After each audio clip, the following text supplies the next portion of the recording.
Oh my God! Hang on.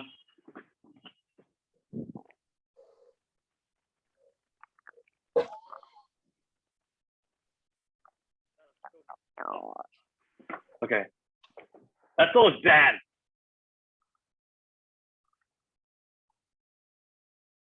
All right, cool, man. We're rolling. Awesome.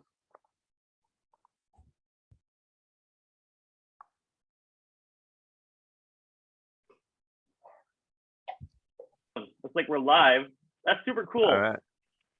Awesome. Awesome. Is that one of you guys? What's that?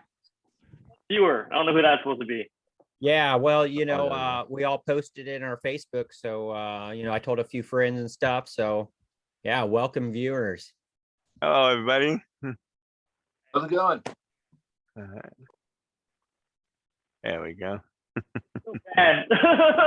I should have cleaned my room first. This is DVDs and stuff like that. Clean clothes. Anyways, okay, we can get started talking about comic books and other things. We have, should I call you DocLock? That's Sal or DocLock. That's fine. He's going. Bring it into your background. Like I just see you and the Power Rangers. Hey, there you I go. can hardly see your figures, but anyway. Yeah. I'll put them out. I just downloaded a bunch of pictures there while we were waiting. Talking about comic books first, if you want, and then we can go on to the Godzilla stuff or the stuff we have. Good. Yeah. Or the other way around. What do you want to do? We can do that. We can definitely do that. Now let me go ahead and bring it back here. Here we go. So got all our little buddies here. Should we start with DocLock? Sure. Okay, good deal. Yeah, and DocLock, a lot of folks. Well, yeah, maybe a lot of folks. I know because we've been getting viral pretty much lately here. DocLock is my dancing name, and I do popping and locking and stuff. Been doing that since a little bit after I started getting into all this stuff, back in the 70s. Just pretty much have, I mean, I grew up with it. I grew up in San Francisco in the Mission District, and it's just something that I saw out there on the streets and stuff, and that caught my attention. And and a funny story about that is, like I seen these dances before, right? Like locking, was more fancy kind of all this pointing and hitting that lock, and a lot of gymnastics and stuff involved. And I don't know if y'all remember like the old show, like What's Happening? They had to do a rerun. He was always doing really, really funky stuff. And it was all about the funk and soul era and stuff, right? So so yeah, I got into all that kind of stuff way back in like 78 when I saw pretty much what I thought was going to be a gang fight. I thought these dudes all like ready to meet up on each other and stuff, right? And what I thought was a trip was the fact that instead of people running the other way when he saw these dudes coming up to head off on each other, they were all gathering around and stuff, right? And somebody started to hit the boom box, and next thing you know, instead of and I tell this story the same all the time. I guess it happened, but instead of throwing punches and blows and stuff, they were throwing moves. They were doing robotics and all that kind of stuff, right? And I like, what the hell is what's going on? And so I'm tripping out because number one, they were so damn good. I mean, these guys were like really, and these are mean looking dudes and stuff, right? And they were actually street battling. It was all out there.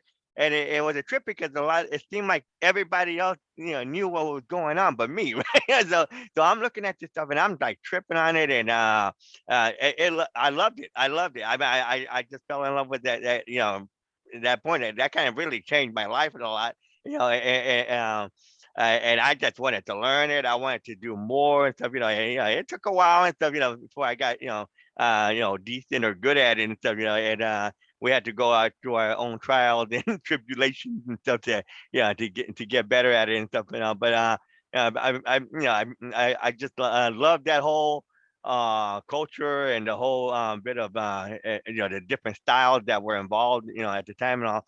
And during that time, we all thought about it. Just it's a cool way to get girls and all that kind of stuff. We never really looked at it, like really what the dance meant and all that kind of stuff. So I mean, Locking was created by Don Campbell Lock, who I've got to I met over time. Stuff. He passed away in a couple of years now and stuff. Um, and then, but he was the one that came up with the thing back in like early 1970, and from there it just grew, and people get learned about it in the disco. They started to see what the dances were and stuff, and it just got so popular, over time and stuff, and and throughout the 70s and all. Yeah, that people were picking up, and then Oakland started doing their own version of things and stuff, and it started off with Boogaloo, and that was like the beginning of actual popping. Popping to us back then was just hitting, all that kind of stuff. But the word popping got popularized, in the 80s, because of the movies, and then because breakdancing and all that stuff started coming out as well too, and it helped kind of spread it even more. But that was more of a West Coast thing for us, so we didn't even look at the word popping, add our word. It went from Boogaloo to strutting out of San Francisco, and all that kind of stuff. And also we all started learning about doing group formations and dances and routines and things like that. It was a pretty fun time and stuff. And also, but again, as I got into the dance after seeing that one incident, right? I started seeing more and more of it, as time went on, and I started realizing, oh, this is what's going on behind it, because I've seen those dances before. I've seen it like on Saturday morning cartoon stuff, and Fisherman's Wharf and Union Square and all that. Seeing the people. I think Children right now. I don't know if don't know those names, but they were like really famous mime from way back in the day, and Robert Shields is like the ultimate in that whole robotic stuff, like getting all nice and but his was mine, but it was so amazing because he had that robot so tight and hard and stuff, right? So that kind of stuff, it kind of inspired us even more and stuff. So we started doing this, mimicking those kind of same movements and in groups and all that kind of thing and stuff, and also got to do performances, got to over the years, it just kind of grew and all that. So so I mean, there's so many different stories I can tell about that era and stuff, right? But what happened with the whole DocLock name is like in 2000, early 2000, like the beginning of the internet, pretty much and stuff, as far as like being going through chat rooms and instant messaging and all that kind of stuff, and as social media started blowing up and stuff, right, or started growing, DocLock was just like a name that I needed to get onto these message boards so we can talk about dancing. I realized, I learned that these dances were still going on. I mean, I was doing it. I was like a closet dancer for ages. I mean, after that era, I did performances, all over the place and stuff and all before then. But I got back into the scene, kind of officially and stuff. Through the early era of AOL and that type of thing, right? So DocLock was my sign-on name just to get on and onto these sites and stuff. So I kind of kept that because I didn't realize that a lot of these other dancers that were still kind of doing things and they're kind of living off of it and stuff. They were spreading the message. And this stuff blew up worldwide. I mean, people in Japan and Russia and other Korea, and I mean, they love it. It's huge. It's still huge right now. Out in everywhere else more than here. where the dances kind of were created and stuff. So since that time, I've kind of been on a mission to just to help spread the history, history of what I saw. I mean, I always thought it was made up out here and stuff, back in those days and stuff. But it was nice to know some of the original contributors and pioneers and stuff like that. So so during that time, I got into another dance group, Group Mechanics, since early 2000. Excuse me. And then we were more lockers. Yeah, it was kind of nice to see people actually doing Hey, locking. Sal, Uh-huh. hold on a sec. What's up, Matt?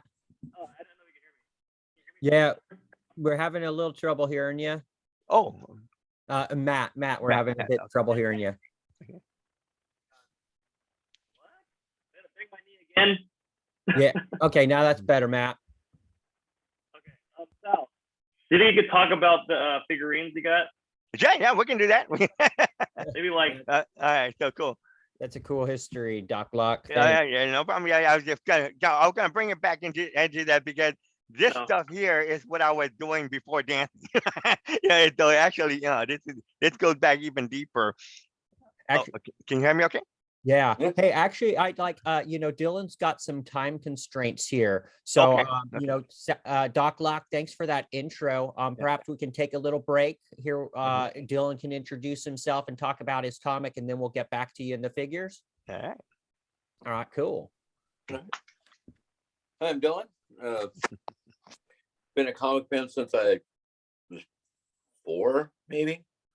Like, took a break like a couple of years and all that, but since we have to talk about one, since I have time constraints, I'm going to talk about why everyone should be reading IDW's Turtle series, Oh yeah. which is amazing.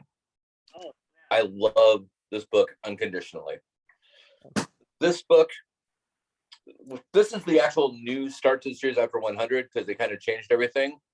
The first 100 issues and the crossovers with the Ghostbusters, Power Rangers, which will fit into your stuff and all that, still ties into their continuity. It all happens, all the crossovers and all that. Wow. Every character from the original series, the cartoon, has made an appearance at some point or the other, which is just great. And it's just been, how do I put this? I never thought that the Turtles would be good again after a while, but I read the new series. It's the best written it's ever been. And the first 100 were basically all written by Kevin Eastman, one of the creators of the Turtles. Oh, wow. Nice. Yeah. It's all available in trade too, since this is a graphic novel channel. It's like they've collected all of them. The hardcovers, which are about $40 each, but usually have about 12 plus issues in each, are gorgeous. Absolutely gorgeous. Actually have the little silk bookmark thing inside of each of them, which matches to the color of the character on the cover.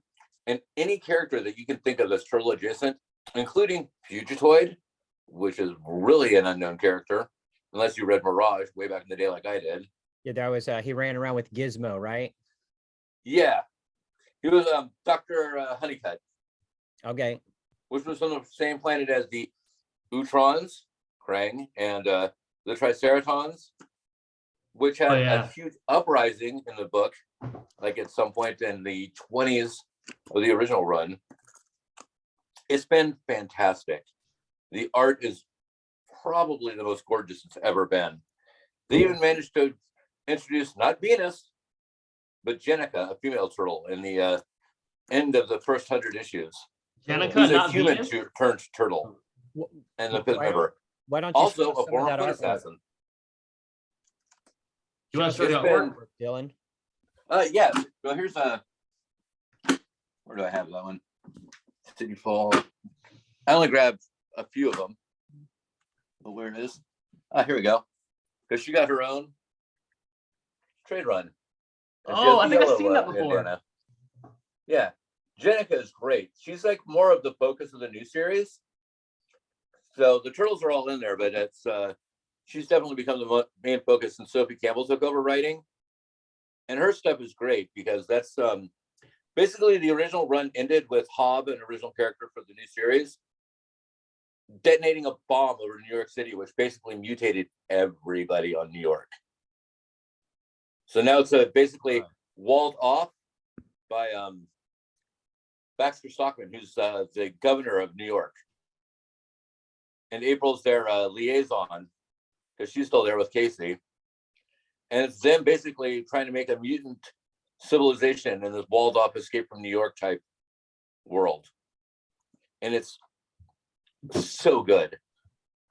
they've introduced new characters like into that too, which have been great because it's like basically like, I mean, if we're gonna bring it around to something like inclusion and all that, it's like basically like what the X-Men did for years and all that was like people, a way of dealing with like stuff that a lot of them don't want to be mutants, as you can imagine. So it's like a great way of like, you know, gay identity is like part of it. You know, it's like all this different stuff. And it's just like, there's not been a bad issue in the entire 120 something issues that have been along so far. It's like, all of them have been fantastic. And it's like, it's not selling as well as it should be. And it's like, it's probably the greatest indie book out there right now. That's cool. Sounds cool. Yeah. I like Wow. the turtles. They're cool. Yeah, I've seen some ads, you know, in the back of IDW comics I read, and I've been thinking about where to check, you know, about checking it out, but didn't really know where to start, you know. I'll lend you the first volume. It's so good. All right, Which cool. introduces Hob. What's that? Which introduces Hob, who's like basically like sort of a protagonist ally through the whole thing. It's so good. It's like I'll bring it by tomorrow or the day after. All right, cool. Yeah, it's Do you worth a have read. it handy that you can show our viewers? Yeah, I want to show open the book and show it. You can show Yeah. Hob or Well, here's volume 1, which I bought used at a library for $1. hey. But like yeah, here there's a big good one shot of a page with Casey and Raph. Oh, Nice. Yeah, that's nice. the art is that consistent the whole series. That's great.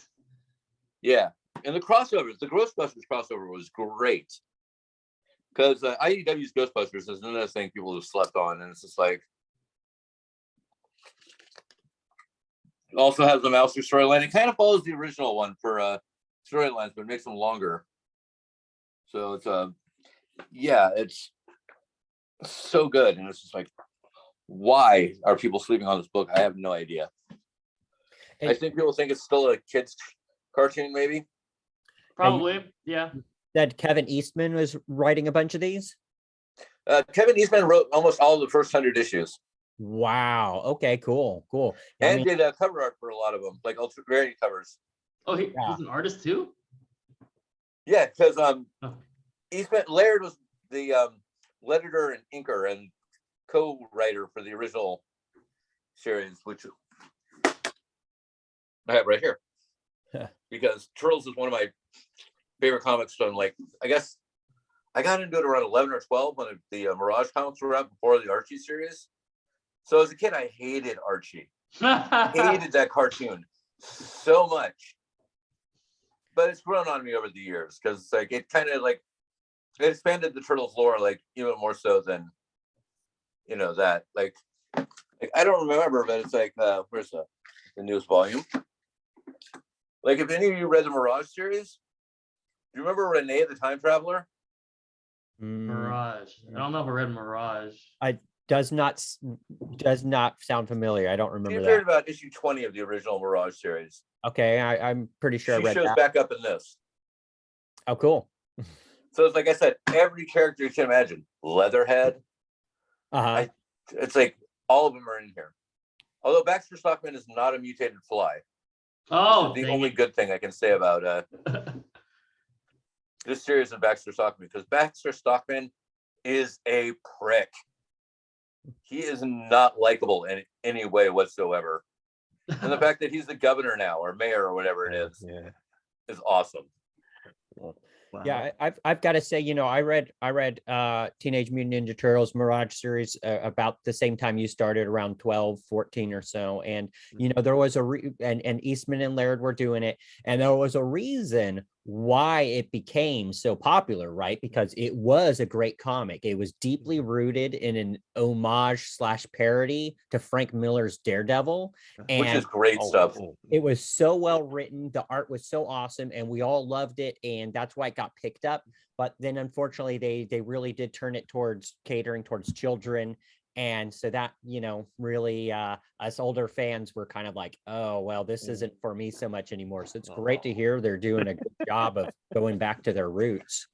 I'd say that this series manages to like find that healthy balance between adult and kid friendly. Yeah. Cool. That's I mean, great. there's nothing overly like traumatic for children, except for one thing that happens near the end of the 100 issues, which I am not going to spoil because it's like utterly heartbreaking. Oh man. But it's so well done. It's like I would lend this to my niece to read. I probably wouldn't lend her the Mirage comics, but I Yeah. would give her this. Okay, cool. So I mean, we were Mirage probably comics. too young to read the Mirage comics, honestly. Is that the But original it's like- run of the Turtles, the Mirage comics, the original series? Yeah, that was their comic company that they formed, and like I think they only did like a 2,000 of the original printing of the TMNT number one, and it sold out in less than a day at a Comic-Con. Yeah. yeah, so that There's was a reason why it's very Wow. expensive. from like 85 to 1990 or something like that. Probably about 50 92. to They had the 90. Mirage comics going for a while concurrently with the Archie stuff. Yeah, that's right. I think they went color at some point too, but I can't remember. Oh, did they? Okay. Yeah, it was originally black and white. Yeah. Yeah. And it was great because it's like, like you could actually see what an inker does because they have different shades of black on the page. Yeah. Plus, they're using swords, staff, nunchucks, katana. Yeah, they were killing people left and right in that series. Yeah. Yeah. Yeah. But if you want a good feel for the Turtles of this generation, I would recommend starting with Batman TMNT. Oh, That's dope. By Tinian. Yeah, these are fantastic. There's not a bad one in the bunch, in my opinion. All right. that's awesome. That might be the only thing that doesn't fall into the TMNT canon for the books, but on their own, they're great. And the movie made from this volume is great. Oh, that's cool. I have it on DVD and I watch it at least once a year. You're saying there's a Batman Teenage Mutant Ninja Turtle movie? Yeah, Oh, huh. It's animated, yeah. Cool. it is so good. Oh, wild. Awesome. In fact, I have the Mikey Alfred 2-figure set that I picked up at a GameStop like just recently on sale. Cool. I spend a lot of money on Turtles. The animated movie version or the live action Yeah, it's one? animated. It's, Yeah, that's the one I want to watch 90 out. minutes. Okay. All right. And Batman is not a prick to them and the whole thing. It's like he's actually how you want Batman to be. It's like Yeah. Batman hasn't been a loner since issue 11 of his original run. It's like since he's had Robin, he's not a loner. It's like I hate people that say he's a loner. It's like he's not. He has the largest family outside of possibly the Flash. Yeah. Oh yeah. Big family. Big. It's like I think the Batman family is actually larger than the Flash family. I think so. it's I think so. His I think largest probably. family. Yeah. Especially if you count Batcow and Ace. Gotta love Batcow. Yeah. Batcow is awesome. I don't care. They never made an action figure, but I'm mad. Yeah. No, Batcow is great. Although the new Ace is also great. If you read the origin story where Alfred's training him, it is the funniest. I think I probably read that. I haven't. It was in like one of the specials or something like that. One of the Yeah, like a Christmas holiday specials or special. something. Yeah, I'll look for it. I think I have a single issue of it somewhere. Yeah. Oh, that's cool. That's cool. Very. Yeah, no, it's like if I've convinced anyone to check out this series today, it's like I'm hoping I did because it's like I want this series to continue. I don't want it to go by the wayside, like so many good indie books do. Yeah. Oh. All So, right. but yeah, that's my 2 cents on Turtles for the day, and I think I went over my 15 minutes. But Yeah. like I said, Right. I could talk for hours about these guys. I know. That's okay. That's awesome, man. Yeah. Maybe Well next done. time you'll join us again for other stuff. The other stuff. Yeah, I think I'll do the next time is like convincing Keith to give DC a shot again. There you Yeah, thanks a lot, Dylan. That was great. Yeah. I appreciate it. I love getting a chance to geek out with fellow geekers. Cool. And to take it back to DocLock, You know what I was just reminded of? I just watched Breaking 1 and 2 again. There you go. Which is where I learned about all that stuff when I was like 8. Back in the 80s. Yeah. There you go. Yeah, I got to meet all those guys too and stuff. As well. So yeah, it's a trip there. So yeah, it was funny too because even back then I had written a script about the dance stuff before those movies came out, and I like if I got to make that movie, that would have been the cult film, right?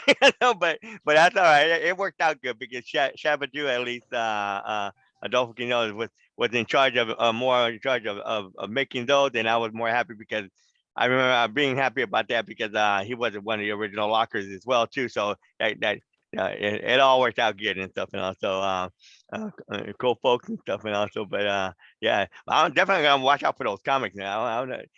They probably come in the full volume format sometimes too, or are they like only individual issues right now, or they're all collected as trades. So it's like look for the hardcovers because they go in order, and it has crossovers inside of it. Yeah. So I love those. chronologically. I'll definitely look out for that. Great looking artwork there. No, it's fantastic. Yeah. Awesome. Cool. So hey, DocLock, tell us about these Ultraman and yeah, I'll tell you. Yeah. It's a trip because back in like my really early use, I mean I was like a total Godzilla, Ultraman, a lot of more Japanese science fiction. That whole genre, I was so into it. It just I love watching it. I'm trying to remember. I can't even remember when I first like saw Godzilla, but I remember it was definitely it was on TV and stuff. And then when I got to go to a movie, they used to have like double features and stuff like that. So it was always kind of fun to see that. But it was just something about that look, with the practical effects and the costumes and the miniatures. I got into doing a lot of that stuff, way back then. And I wanted to make my own, little building to blow up and destroy.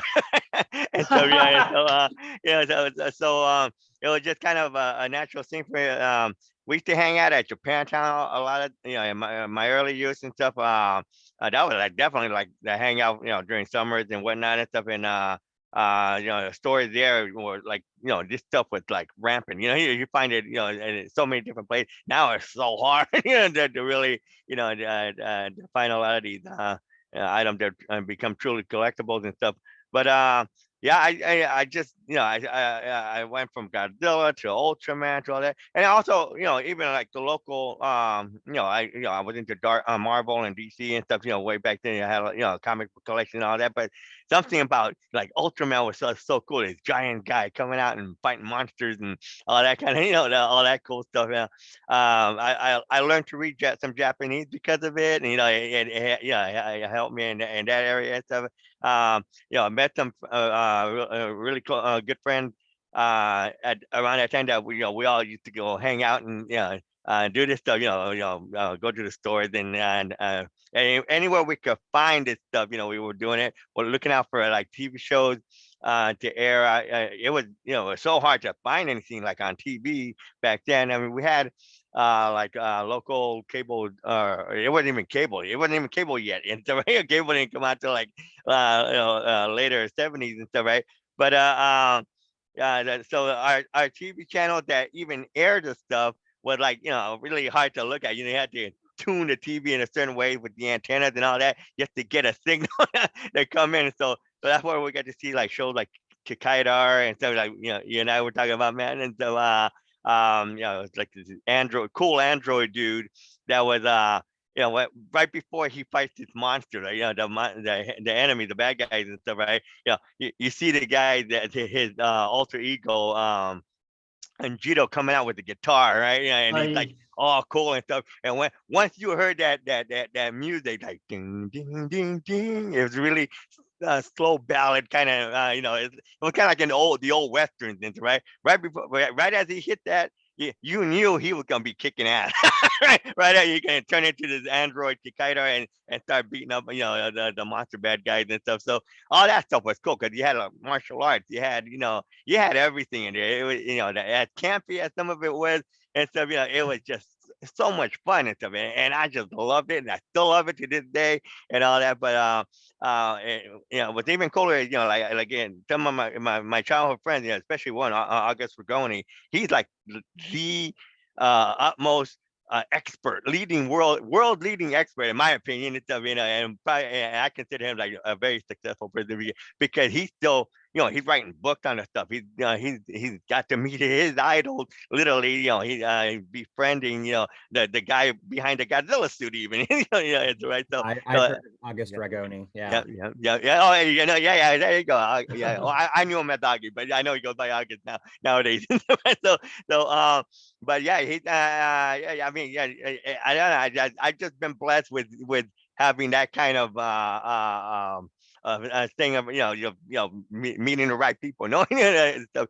So I give him a lot of credit with a lot of my fascination and actually learning of a lot of stuff, and also, but he got to do like interviews and stuff. But I got lucky through him and stuff that I got to go on an old classic TV show called Captain Cosmic. Back in the day and stuff. Right? We had creature features, and Captain Cosmic was the thing where they were airing a lot of these TV shows and stuff. So I got to go on that. As a kid, and able to talk about, these things and stuff. So, that was pretty, a big honor, and I'm like, wow, you got to go on this classic, TV show to talk about something that I love and all that too. But, yeah, I mean, here we got all the different Ultraman. That's the thing. A lot of people don't even realize that it wasn't just one Ultraman, right? It was the whole family, like the whole universe of different ultra folks and stuff. We got we got Ultraman, the original one right here. The first guy here. We got, and this is the other thing that kind of comes in with our dancing and stuff, right? Like before I was, when I was getting into this, I had never realized that this would be like part of my dance move. So I always call him the original strutter, right? So I got the evil Ultraman. We have the Ultra Father over here. I don't know if you can see him, with big horns on his head. This guy here up in front, Ultra 7, is just, I think this month is having his 55th year birthday or anniversary or whatever. So and then here he is over here getting his butt kicked by one of his enemies. And so my favorite Ultraman was this guy over here, Ultraman Leo. And so right, and then you got Ultraman Taro, but they go on a heck of a lot more, obviously, and stuff and all. And got the other figurines I got here, a lot of different Godzilla series stuff. We got a couple of the original Power Rangers, which again, I was telling Matt about this yesterday too, that I was so happy when Power Rangers, the TV series, got popularized in like the 80s and stuff, right? When Saban and them took them over. I was happy to see that, but at the same time, I was kind of like disappointed because I thought they were corny. Those shows were corny and stuff, and it was too kid. It was. Because they wasn't intended, they wanted to sell toys. They did wonderful with it. And I also love the fact that they kind of made an awareness for a group of folks, that had known about this stuff. Like, I mean, I grew up with these guys. I grew up, so I did not want to see, especially this series. I didn't want that thing to ever be part of that whole chain and stuff. But what I liked about those shows is that they would film the American version of what was going on, with the young characters and stuff, and then they would intercut it with episodes from the original Japanese series, different, because it had a whole, I mean, the whole Sentai thing with the superhero groups was like a major thing that happened. It's like, at first it kicked off with these guys, then another group came out. It's like these Japanese companies were coming up with these shows one after another, and it's like armies of these superheroes that are out there and stuff, right? So they're not just one Power Ranger. The Power Ranger series was like a whole editing of so many different shows and stuff, So yeah, and so I enjoyed what was going on through the 80s and 90s and stuff when that happened, because again, it brought awareness that, hey, look what Japan has been putting out here and stuff. They gotta want to stop falling. So anyway, and so that was cool, but at the same time, it took away some of the real, depth of what some of these shows had and stuff like. For example, like the first Go Rangers, the Go Rangers, 5 Rangers and stuff. What it really comes down to. They were like a James Bond kind of thing. The episodes were more adult oriented. I mean, people were getting killed in these shows. They're blowing people, and it was pretty intense. And it's because you can find some of these episodes still on YouTube and whatnot. Like and some of them are dubbed, and some of them have, or at least have subtitles, so you can follow along. It's a but they had some very very good storyline behind it. Of course, and then it gets kind of trippy because you're seeing them, the monster characters that they fight and everything. I mean, some of the stuff is so outlandish, so, and it's very creative and outlandish. But you wonder, like, wow, are you serious? And so, but it's pretty cool stuff, and also they had the different weapons and the different crafts and whatnot that they had, for it, were all kind of added to their charm and stuff. And again, one of the things that I had brought up, back in my 70 days, I was into filmmaking. I wanted to do, I got into like stop motion animation and special effects and that kind of stuff. Thanks to Star Wars, because that really changed my life in other ways there too. It's right, because that's kind of what I wanted to get into more. It's right. So I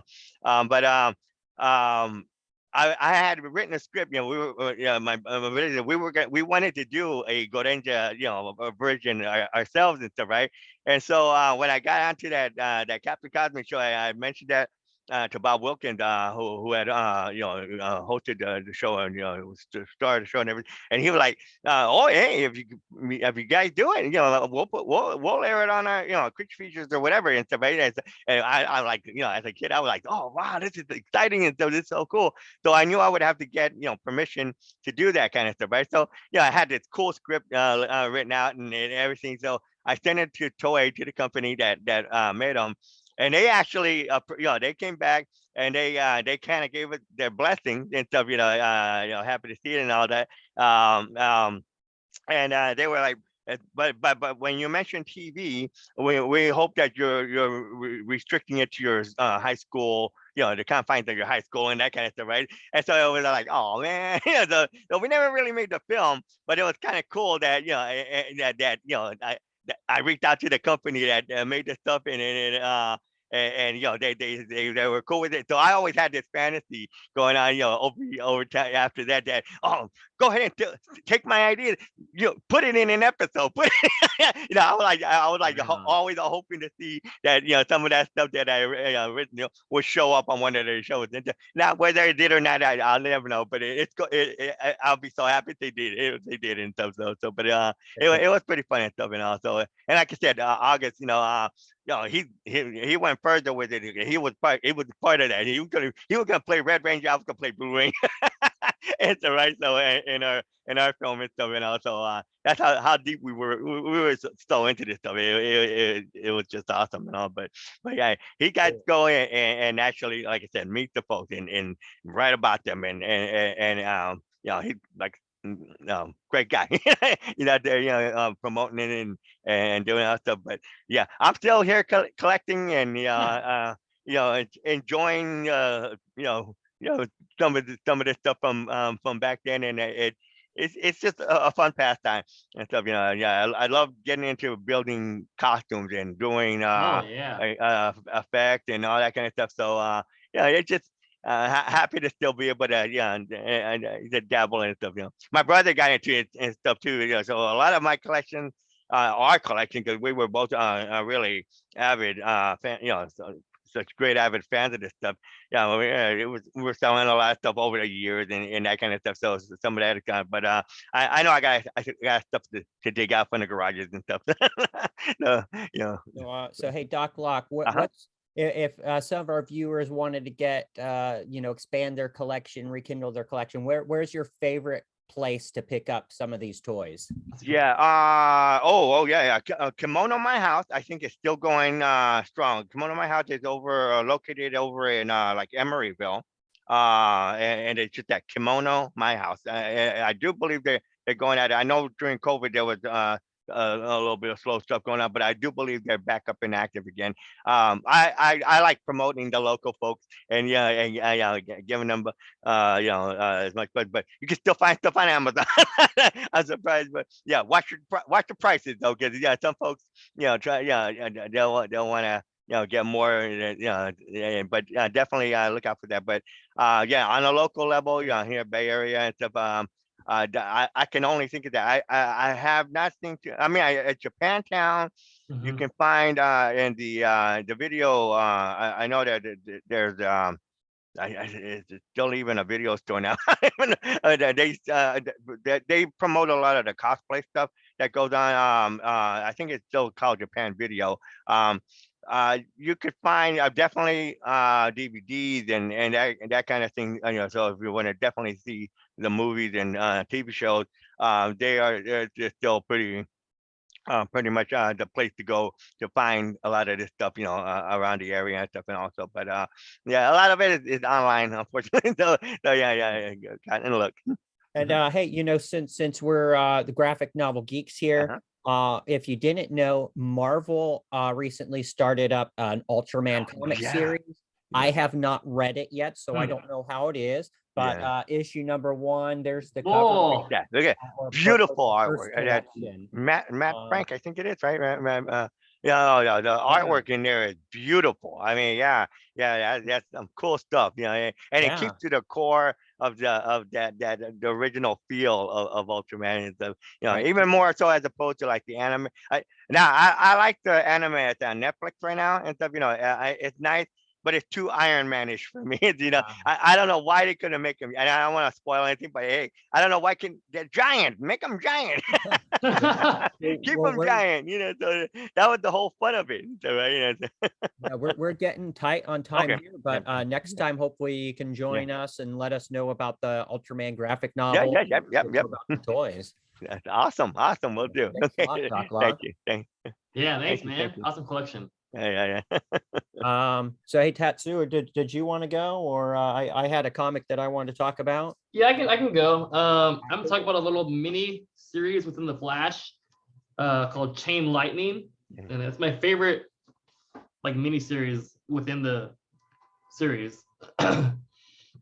Cool. It's basically about Wally West is the Flash in it, and it's about the villain of Cobalt Blue, who has a gem that he can control with magic, and he's going after speedsters and stuff like that.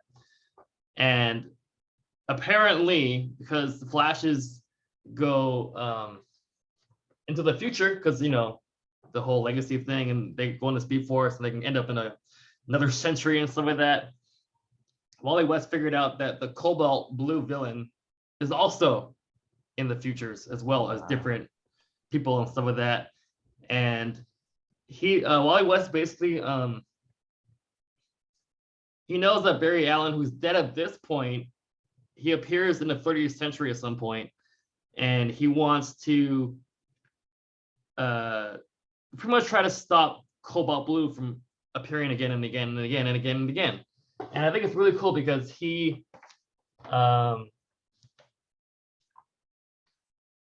recruits all these Flashes from different time periods. He runs through, and whoever he meets, like the ones in the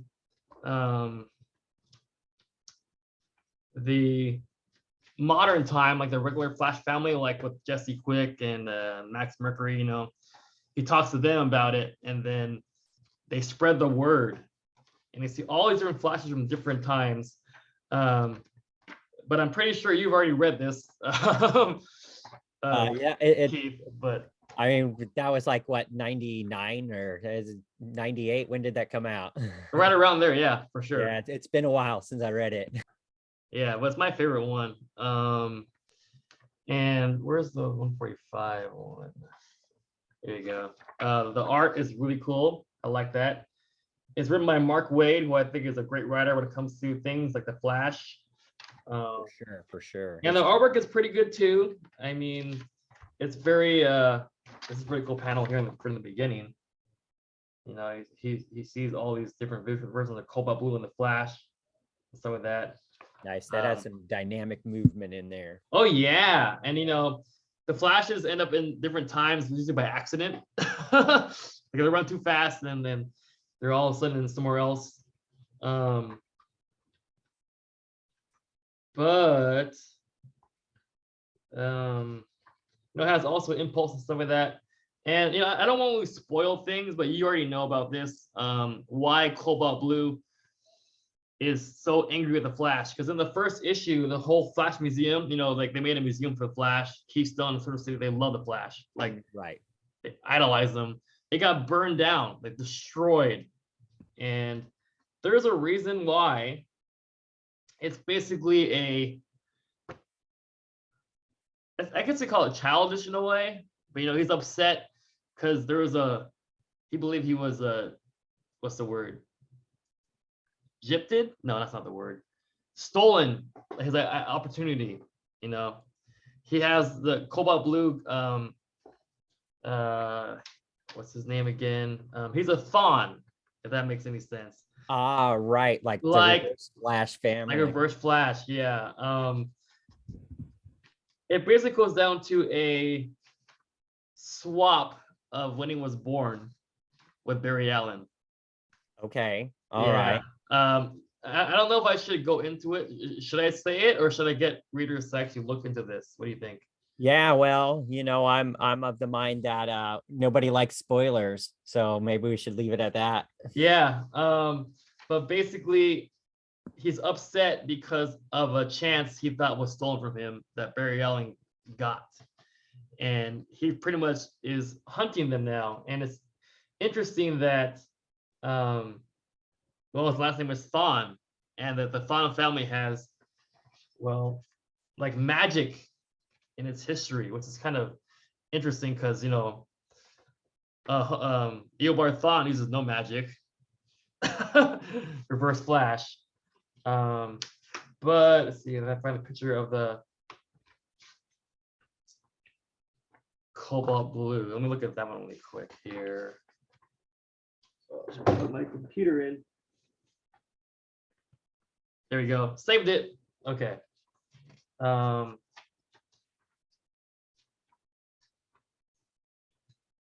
Where is it here? You see the blue flame here?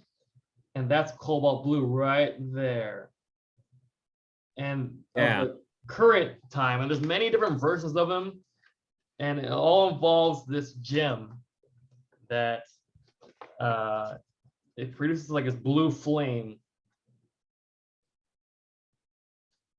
Like here's another Cobalt Blue right there in the corner. He looks way different. Another century. So I think it's really cool that you see all these different versions of the Flash, like the Flash from the furthest time, John Fox, this guy right here. You see that he has those ear fins kind of thing in the red and yellow. Yeah. He's like the latest Flash that Wally West knows from the latest time period. Cool. Yeah, but I think it's really neat because see all different versions of the Flash, and he's dealing with like is the word arcane, you know, magic type of deal. Yeah, supernatural, arcane. All right, yeah, cool. yeah, with like the a gem that uses magic, and I think that's really neat to see all these different versions of the Flash. Like you see, what's her name? She's an Allen. She's related to Barry Allen. Well, all the Allens are. Yeah. But she has the whole Speed Force is inside her. Oh wow. The one that looks like she's full of lightning. You've seen that one before? Right like this, right there. Oh wow, I don't remember her. Yeah, she's the embodiment of the Speed Force. And I read it last night. I learned her name, but I forgot it. Yeah, it's funny. Like I knew of her before, but then it just like slipped my mind. Yeah. But yeah, she's the embodiment of the Speed Force pretty much. And you see, Max Mercury tries to make contact or tries to give him a hug or something, and she phases right through him. Oh wow. So I think because she's this all insider, she just phases through stuff. She's like out of touch with the she can't like Out of sync with out our of time. sync. Yeah. Yeah. Well, hey, so I was checking out on Amazon, and it looks like they've got all these collected into collections. The Flash by Mark Waid. I guess there's 15 books, and I think this Chain Lightning is book 7. Oh, that's awesome. So, That's the awesome. Flash by Mark Waid, book 7, I believe has this story that you're talking about. If people want to look that up. Cool. Yeah, That's great. That's great to know for our viewers. And I like collecting issues, but if I knew about that too, I want to get that also. But I never found it. You know, like yeah. I mean, those Mark Waid stories were so great and are such classics that it looks like they're still currently available. Good for DC. Good choice. Oh yeah, that's so nice. They're so great. Cool. So what do you have to show? All right. So so this week I've got an independent comic by a company called Alterna Comics. And the comic's called Tinsel Town. Oh, nice. And it's by David Lucarelli, and the art is by Henry Ponciano.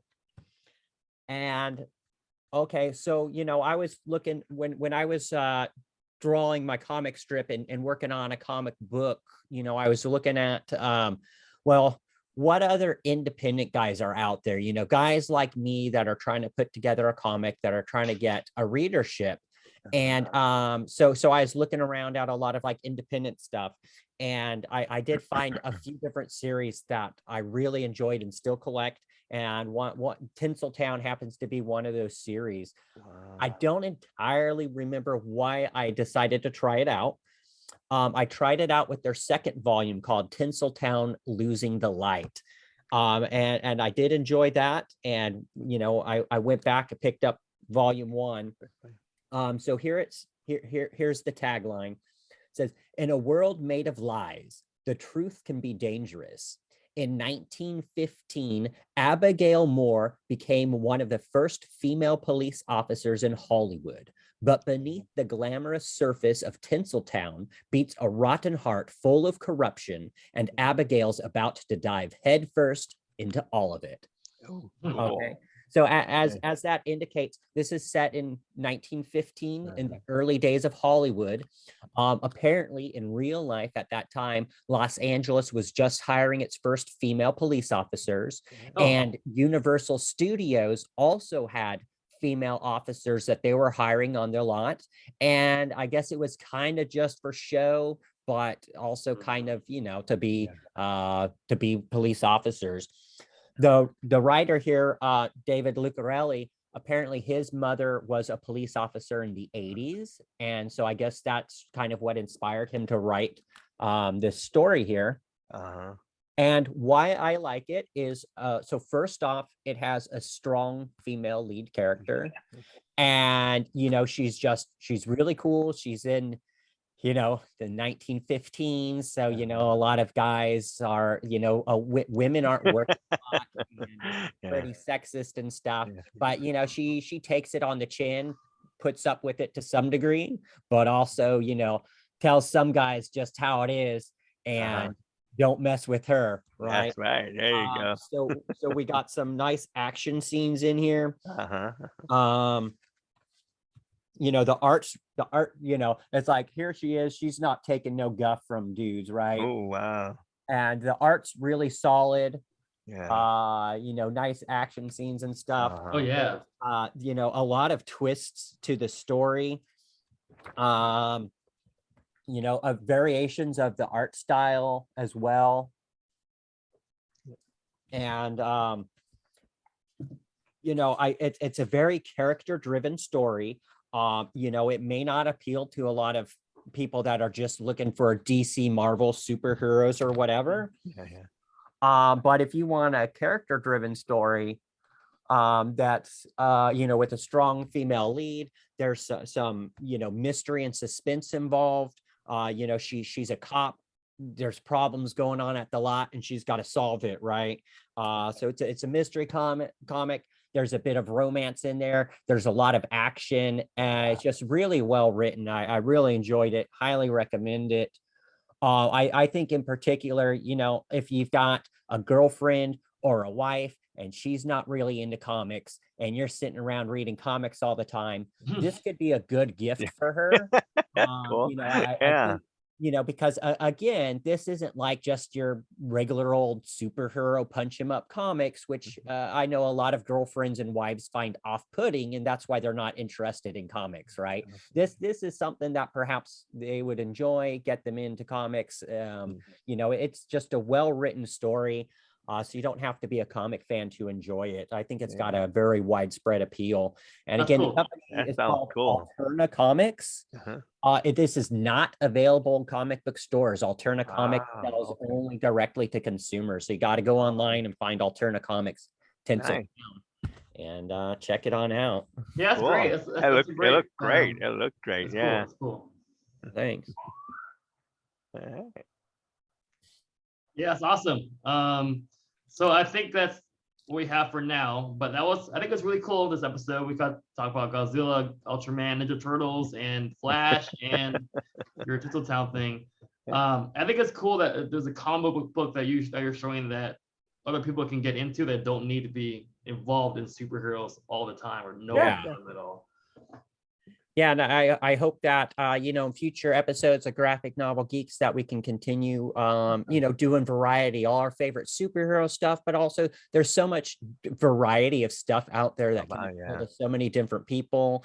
And you know, hopefully we can be very inclusive and you know, try to find something for everybody. You know, when I worked at a comic book shop for 13 years, that was one of the things I did. Like when people came in and didn't really know comics, what I would ask them, I'd be like, well, what TV shows do you like? And then try to find them a comic book that matches up kind of with that style of their favorite TV show, because there's such a wide variety of stuff out there. And I think today's episode really did touch on just what a rich culture we have with graphic novels and comic books. Yeah, and you know, I think it's great because everyone's a fan of something, you know. And comic books is just one medium of writing a story and showing art, and they could probably find a story that has what they like in it. So I think that's great. For sure. Cool. All right, cool. Thank you. Well, thanks everyone for joining us. Thanks Tatsuo for running this, and I'll see you guys soon. Yeah, thanks for joining us, Sal, with all your comic books. Thank you. Yeah. I like to a picture of you in the background there. Yeah, I had to switch this one up here because this is where more people are starting to see us a bit more. I'm always hanging out with OG Mike over here. We've been getting a little viral lately on the dance tip. More from this guy here, because become a big popular item and stuff and all. So on the dancing side, if you want to see what we got, look up DocLock and OG Mike. And you'll definitely see a treat there. And so, right, so we're keeping that dance going and keeping that alive and stuff. All that nostalgia from the 70s and 80s and stuff. It's still going strong. And I loved it. This has been awesome. I didn't realize how much more we're gonna do with this interview and stuff. Keith and Dylan there, I don't know if he's still on, but yeah, I just love seeing this. It gets me more inspired to go back into the whole comic scene as well too and stuff. I still dabble in that, but it's really I'm gonna go out and look for some more of that stuff. That stuff looks awesome. Awesome. That's what we want to do. Yeah, thank you. Well, thanks for joining us, guys. We'll end the live. Figure out how to do it.